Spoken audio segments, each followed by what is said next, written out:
Thanks, Coach. Yes, sir.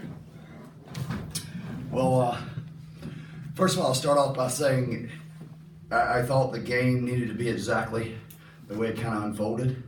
Probably wouldn't have wanted it to be as close as it was. But to tell you the truth, I thought Furman was a quality opponent all week. I thought Clay Hendricks does an exceptional job with his football team. I knew it would be a heck of a fight. I knew we would go out there and have to really, really battle to win this football game. Like I said, it turned out exactly what we needed as a football team. We faced adversity. We didn't fold. We didn't flinch. We really struck back. I mean, if you look at us offensively, I mean, at one point, I mean, I was like, wow, I mean, we're really on some rhythm right here. And other than the second to last drive, you know, and I don't think we got conservative. I think they just made us stop and made us punt. But it was a pretty good day. But it was a tough day. We needed a tough day for our football team after last week. It's been an incredible 7 days. I mean, truly an incredible 7 days. I believe it, like I said, it's the first time Georgia State football has ever started 2-0. First time ever. First time beating a Power 5. So this has been an unbelievable 7 days, and I'm very, very proud of our football team. Our players deserve all the credit in this win. You know, guys like Dan Ellington, Trey Barnett, the defense, I mean, you know, just making the stop, Remy with the pick there at the end.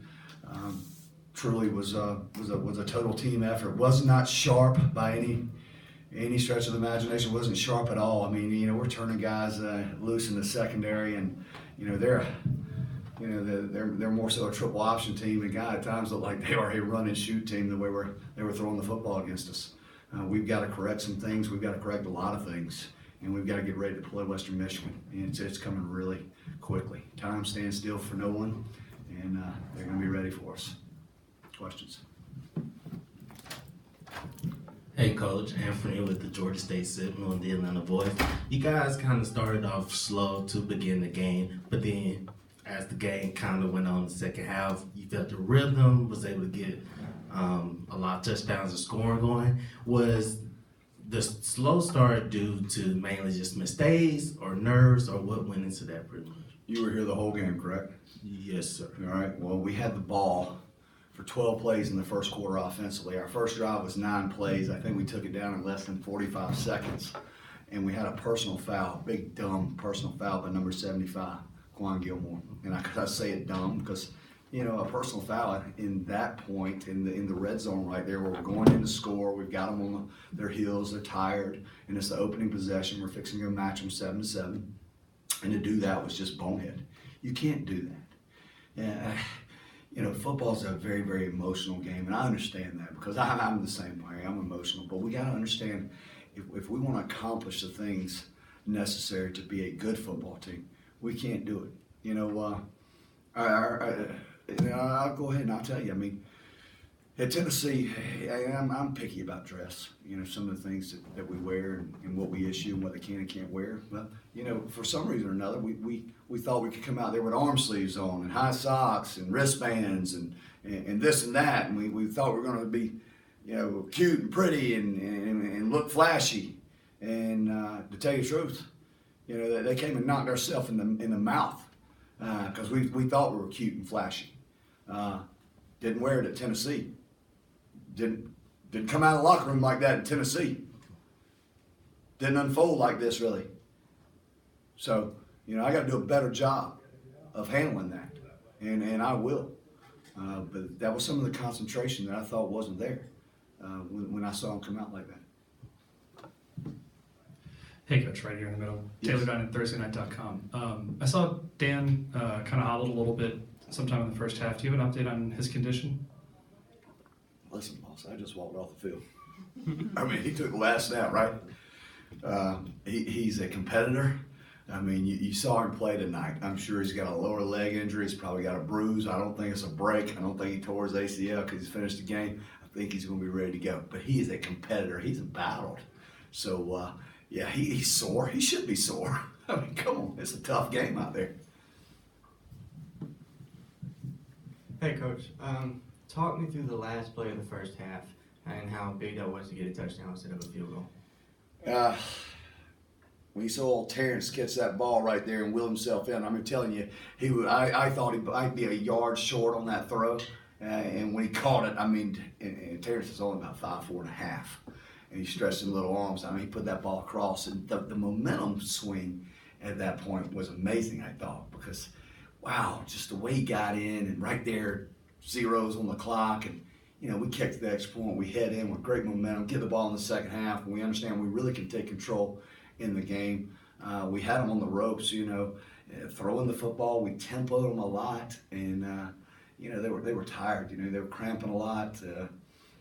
It's just a great play by Dan, our quarterback, and the offensive line of protection, and then of course Terrence making a great route, and then getting that ball across the goal line. Coach, 2 straight wins. You had an interception last week, you had an interception this week, but 600 yards of total passing against you. What are some things you can do to clean that up, like you alluded to in your opening soliloquy? 600 yards of total passing. Is that what we gave up? In 2 weeks. In 2 weeks. Oh, in 2 weeks? Yes, sir. Oh, God. I was like, geez. Threw the ball a lot, didn't they?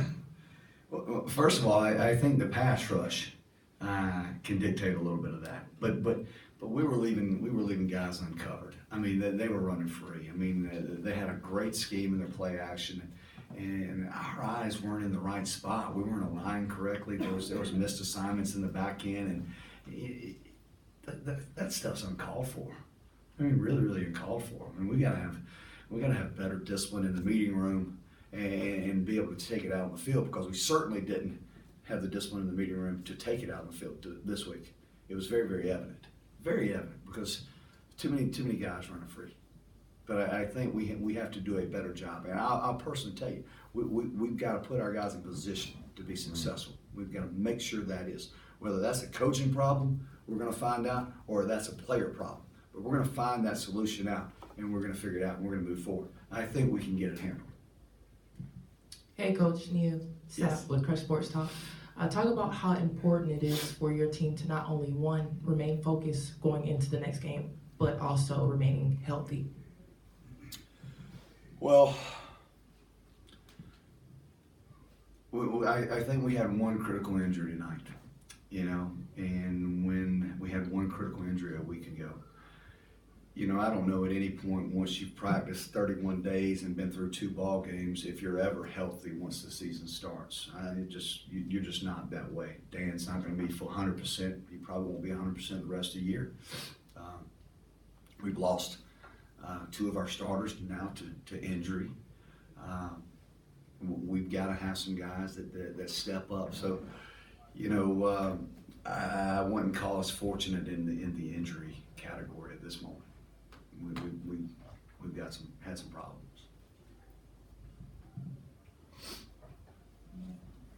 Yes. Yeah. Hey, Coach. Yes. What did you think of the turnout tonight in the stadium? Hey, let me tell you, I thought it was amazing. Did you? The students. First of all, I want you to know the students down there in the north end zone were fantastic. The whole crowd tonight was honestly fantastic. I don't know what our attendance was. Does anybody know, Allison? Just over 20. Just over 20,000. But I thought the involvement in the game was really good. I felt the energy coming from the stands. I could feel the excitement in the voices and the cheering. The band was phenomenal. I'm telling you, this was a good football atmosphere tonight. And I would love to see it continue, because it only can grow. And I would really love to go ask those individuals that came tonight and ask them if they were entertained and ask them if they had a great time, because there wasn't a lot of people that got up and left out of their seats. They stayed and they cheered and they were into the game. That was the thing that I could notice. And as a coach, you usually don't pan and see that, but you can always sense the crowd. And I sensed them doing an amazing job. And I was, to tell you the truth, I was really proud to know that they came out and stayed the course and fought with us till the end. That's a making of a special thing. Coach Anthony again, Yes. was sitting on the Atlanta Boys. Last season, I know there were moments you kind of wanted to improve on special teams, particularly with extra point kicking and field goal kicking. Can you just talk about the special teams play so far through 2 games at Tennessee and, of course, here tonight against Furman? Well, knock on wood, we're 100% on field goals and extra points right there. We haven't had a kick block. We haven't had a turnover in our kicking game. No critical penalties. So I think that's a good thing right now. I would say we're solid. I wouldn't say we've excelled in that area. We can certainly improve. You know, I'll tell you, just like I told our guys, that when we open up the second half and here's a special teams play, and you know, you talk about, hey, let's stay focused and let's keep what's important. And Cornelius is back there. He just walked in. Where's McCoy? He just walked in. Well, anyway, he turns to the crowd. The great crowd I just talked about. And he's hyping them up back there. He's hyping them up. You know, trying to get them all excited. When we just left the huddle, I said, listen, you're going to fair catch this thing. I want them in the left hash, and we're going to go score. You know, we're going to take it down and score. And he fields the football. No fair catch, and gets tackled on the 15-yard line, inside the 15. And that's the type of focus I'm saying, hey, let's keep what's important, and let's get better. But that's some of the stuff that we've got to get out of there. And I love the intensity and that type of stuff. But we got to understand, you got a job to do. You leave that huddle, it doesn't go from, oh, well, I don't know what the coach said. I'm going to get the crowd up, and I'm going to do whatever I want to do. That's how you get beat. We could have started that thing inside the 10, had to punt in 3 plays, and next thing you know, they could have scored. Had great field position. We were fortunate enough to get a score. Yes, ma'am. Coach, Tanisha Batiste, 92.9 The Game. Yes. Of course, Furman got out to a 23 lead, but then you guys, Georgia State comes back, 28 unanswered points. Then it becomes a bit of a track race, but how great was it to see at the most critical moment in the game with less than 2 minutes left for your defense to get those 4 stops and really end it? It really was. I mean, like I said, that's a characteristic that we didn't have a year ago. We would have probably folded. They would have probably made the big play, but it's a different mentality. Yeah, it wasn't pretty out there for us defensively tonight, but when they were asked to make the play, they made the plays and solidified that win. And we're all in this together. We got to all get better. And I'm not going to pinpoint on defense, offense, special teams, whatever. But it's on us all. But that's a character building moment for them right there. They did what they had to do when they had to do it. Anthony again with the Georgia State Seminole. You got a lot of questions, boss. Yes, sir. And I mean, this question may kind of speak for itself, but can you just talk about Dan Ellington's play tonight? And you can quote me if I'm wrong, but he said personal career record and a Georgia State record. 5 touchdown passes. First of all, let's talk about the 0 sacks. And about the protection for the offensive line all night long. Tremendous. He may have got pressure once or twice on a true pass rush stunt, but they did a good job in protecting. Dan did a phenomenal job in orchestrating our offense. I'm just going to read off some of his totals right here. 15 rushes for 91 yards, net 86 for 5.7 average. His passing was 29 of 37 for 362 yards, 5 TDs is a school record, correct? Correct. Along with 44. You know, Dan's a good player, but he's as good as the guys that surround him. You know, our wide receiver play, our offensive play, our line play, our running back play. All of those make Dan who he is, and Dan makes the offensive line who they are and the wide receivers who they are. Certainly he plays a quarterback position that gets pinpointed and focused on, but let's understand one thing. I think offensively was a great night for all. There wasn't a lot of mistakes out there, and there was a lot of guts that went with that group. Brady Weiler, ThursdayNight.com. You were talking about it a little bit just there, but talk a little more about the wide receivers and the tight ends. It seems like they were kind of taking turns, and every other drive there was someone else making a big play there. Yeah, you're exactly right. You know, we started the game off and we opened it up. When I say opened it up, we were going, you know, tempo, and we were going empty, and we were pushing the envelope. We knew we could. There were holes in the defense. We thought we could protect them pretty well. I thought our tight ends did an amazing job. They run routes as well as our wide receivers, and they have the hands that are capable of making some critical catches. You saw the touchdown by Oliver Payne. So, you know, just the way they do it. Our wide receivers, you know, I tell you, they work hard. They're not great gifted athletes. They're not, but they work extremely hard. They run precise routes. They practice with a will to get better each and every week. And to see them go out there and do the things necessary, blocking and the receptions, it's great. And I think Coach Trent McKnight does an exceptional job with them in training those guys. Coach Stepp handling those tight ends. And it's fun to see the tight ends get involved in our throwing game along with those wide receivers. It was a good night for them. Coach, starting 2-0, there's a lot of energy and buzz around the program, especially the way that we've started. We have a couple road games coming ahead. How is the team going to be able to take this energy and kind of transform that into success and, you know, taking big tear business on the road?